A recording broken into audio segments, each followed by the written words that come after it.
pemeriksaan.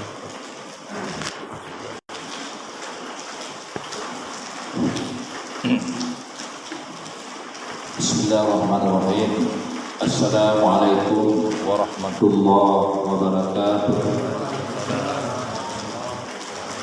Alhamdulillahilladzi an'ama alaina bi ni'matil iman wal islam. Asyhadu an la ilaha illallah wahdahu la syarika lah, lahul mulkul haqqul mubin, wa asyhadu anna Muhammadan abduhu wa rasuluhu as-shadiqul wa'dul amin. Allahumma shalli wa sallim wa barik ala sayyidina Muhammad wa ala alihi wa sahbihi ajma'in, amma ba'd. Qala Allah ta'ala fi kitabihil karim, a'udzu billahi minasyaitonir rajim. Bismillahirrahmanirrahim.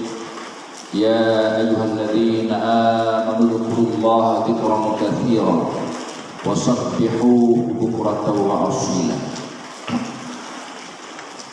Wa qala sallallahu alaihi wasallam, mathalul ladzina yadhkurunallaha wal ladzina la yadhkurunallaha kamathalil hayyi wal mayyit. Puji syukur alhamdulillah pada malam yang mulia ini, di mana kita masih dapat melaksanakan kegiatan yaitu ubudiyah membaca Yasin di pendopo dalam rangka kita mendekatkan diri kepada Allah Subhanahu wa taala dengan niat kita dan juga niat khusus kepada yaitu ahli bait, Bapak Wali Kota dan Ibu. Selawat dan salam sama-sama kita sampaikan kepada Rasulullah sallallahu alaihi wasallam dan para ahli sahabat sekalian. Yang sama-sama kita hormati Bapak Wali Kota dan Ibu Wali Kota yang masih berada di luar daerah. Kemudian juga bapak-bapak, ibu-ibu, ustaz-ustaz kami, imam yang telah berhadir pada malam yang berbahagia ini. Allah Subhanahu wa taala memberikan kepada kita kenikmatan di dalam kehidupan kita di dunia ini. Ada yang diberikan nikmat jabatan, nikmat harta, nikmat kesehatan, nikmat anak, nikmat yaitu istri. Semuanya itu adalah kalau kita hitung, wa in ta'uddu ni'matallahi lan tuhsuha. Seandainya kamu hitung nikmat Allah, tidak akan bisa kamu menghitungnya. Namun dari semua nikmat-nikmat Allah Subhanahu wa taala itu, yang diberikan kepada kita adalah bagaimana kita semakin banyak bersyukur kepada Allah Subhanahu wa taala, tidak banyak mengeluh kepada manusia. Jadi banyak bersyukur kepada Allah, tidak banyak mengeluh kepada manusia. Jadi kalau seandainya ada permasalahan dalam rumah tangga, permasalahan dalam pekerjaan, permasalahan dalam segala hal, jangan kita curhatkan di medsos. Kadang-kadang orang buat status Facebook, ya kan? Nah, sehingga masalah dia dengan istrinya di rumah tahu sedunia, ya kan? Nah, jadi maka yang paling bagus adalah innama huzi wa basi ilallah. Hanya saja saya curhatkan itu segala permasalahan saya, kesalahan saya kepada Allah Subhanahu wa taala. Jadi kadang-kadang zaman sekarang ini curhat di Facebook, ya kan? Nah, curhat di di dunia maya, sehingga masalah di yang kecil bisa tahu dunia, ya kan? Jadi itu adalah kurang, yaitu rasa malunya. Nah, kemudian yang kedua, yaitu nikmat Allah Subhanahu wa taala itu bagaimana kita banyak mengingat Allah. Jadi Allah Subhanahu wa taala memanggil orang-orang yang beriman, ya ayyuhalladzina amanu dzkurullaha dzikran katsiran. Wahai orang-orang yang beriman, berzikirlah kamu kepada Allah dengan zikir sebanyak-banyaknya. Nah, jadi bagaimana zikir sebanyak-banyaknya?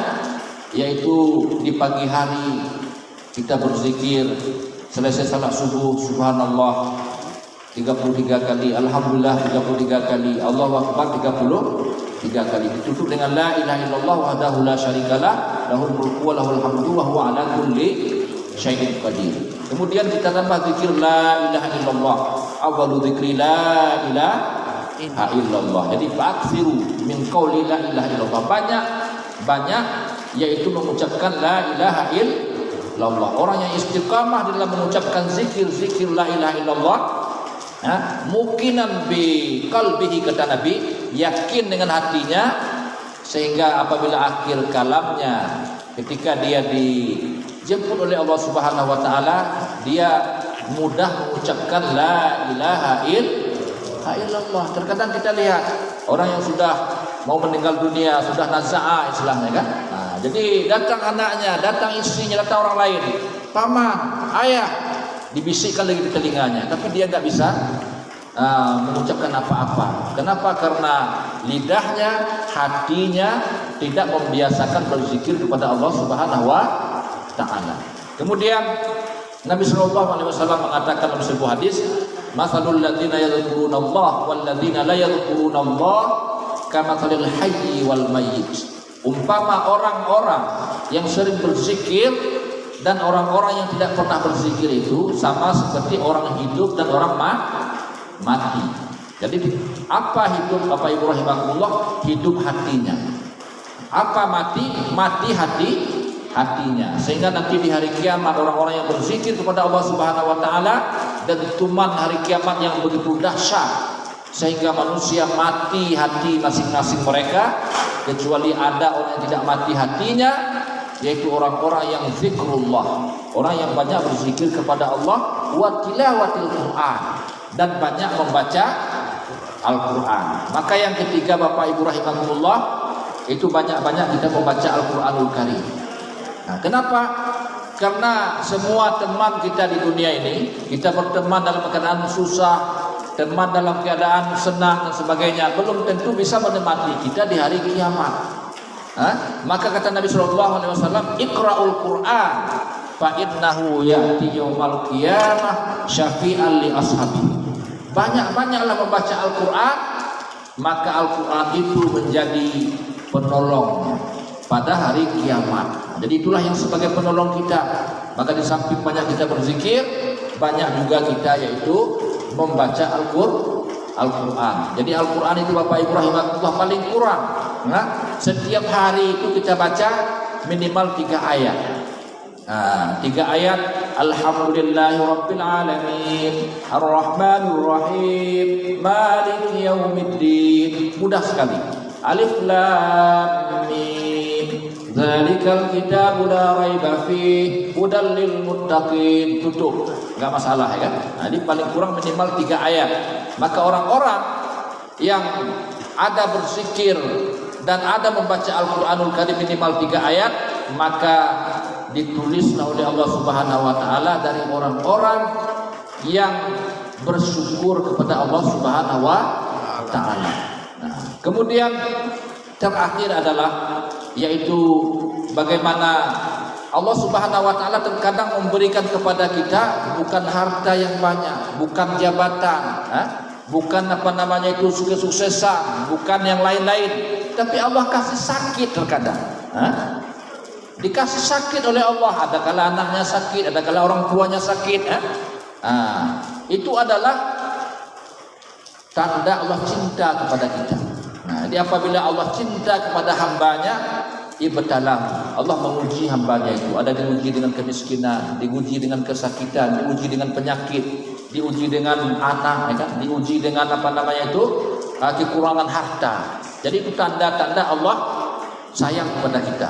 Nah, terkadang begitu tidak ada ujian, mulus, anaknya sukses, hartanya melimpah, ya kan? Di mana-mana. Tetapi perihal akhirat, solatnya tidak ada, ya kan? Apalagi ibadahnya, apalagi yaitu sedekahnya. Nah, sehingga ini menjadi malapetaka dalam kehidupannya.